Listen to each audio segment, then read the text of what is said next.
আজকে আমি ডেকোরেশন করছি একটা রেড ভেলভেট কেক। এই কেকটা ছিল 2 পাউন্ডের মধ্যে। আমি 9 ইঞ্চি একটা মোল্ডে কেকটা বেক করে নিয়েছিলাম। এই কেকটাকে আমি 4টা স্লাইসে ভাগ করেছি। 3টা স্লাইস মোটা করেছি আর একটা স্লাইস খুবই পাতলা করেছি। ওই পাতলা স্লাইসটা আমি ক্রামস হিসেবে কেকের ওপরে ইউজ করব। তো এখানে আমি প্রথম লেয়ারটা দিয়ে বাটার ক্রিম এবং হোয়াইট চকলেট গানাশ দিয়ে দিলাম যেন কেকের ফ্লেভারটা অনেক সুন্দর আসে। রেড ভেলভেট কেকে বাটার ক্রিম ইউজ করলে কেকটা একদম অথেন্টিক টেস্ট পাওয়া যাবে এবং হোয়াইট চকলেট গানাশে খুব সুন্দর একটি ফ্লেভার আসবে।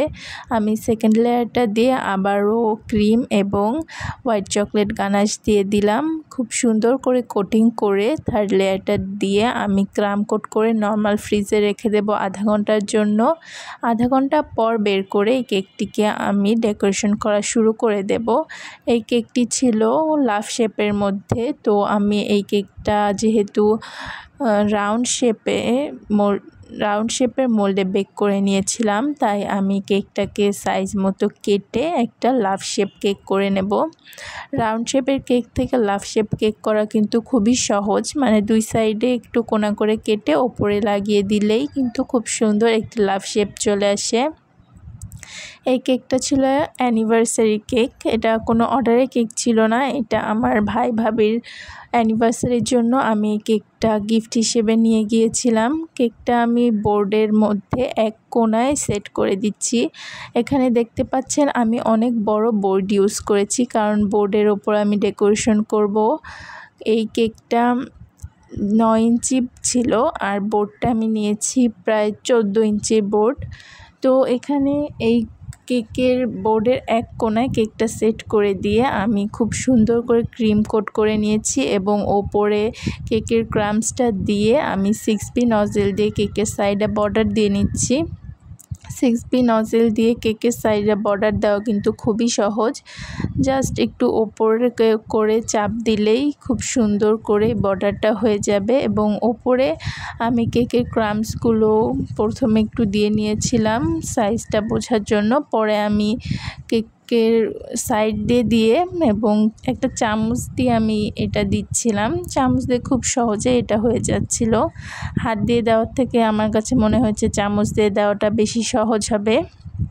এবার ক্রাম সেট করার কাজ আমার শেষ। এবার শুধু লেখালেখির পালা। আমি রাইটিং নজেল সব থেকে ছোট সাইজেরটা ইউজ করেছি। এখানে এটা হয়তো 0.2 মিলিমিটার হবে।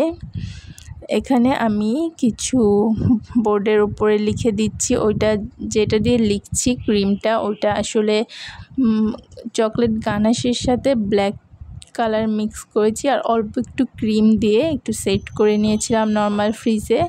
তো এখানে আমি একটা ক্যালেন্ডারের থিমের কেক বানাচ্ছি। ক্যালেন্ডারের লেখাটা যেন ভুল না হয় সেজন্য আমি ফোন দেখে দেখে লিখছিলাম। তারপর লেখাটা আমার ভুল হয়েছিল।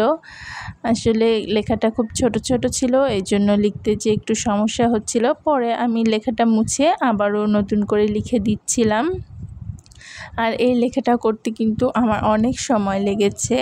আর যেহেতু চকলেট গানাশের মধ্যে আমি ক্রিম দিয়েছি, ব্ল্যাক কালার দিয়েছি, চকলেট গানাশটা মাঝে মাঝে একটু কিছুটা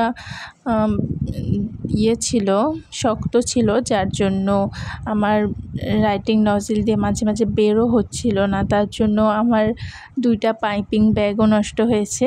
যাই হোক, সব কিছুর পর খুব সুন্দর করে লেখার কাজটা হয়ে গেছে। আমি এখানে কিছুটা রেড ক্রিম রেডি করে রেখেছিলাম, সেটা দিয়ে আমি কিছু লাভ শেপ করে দিচ্ছি ডেকোরেশনের জন্য। এটা খুবই সুন্দর লাগছিল।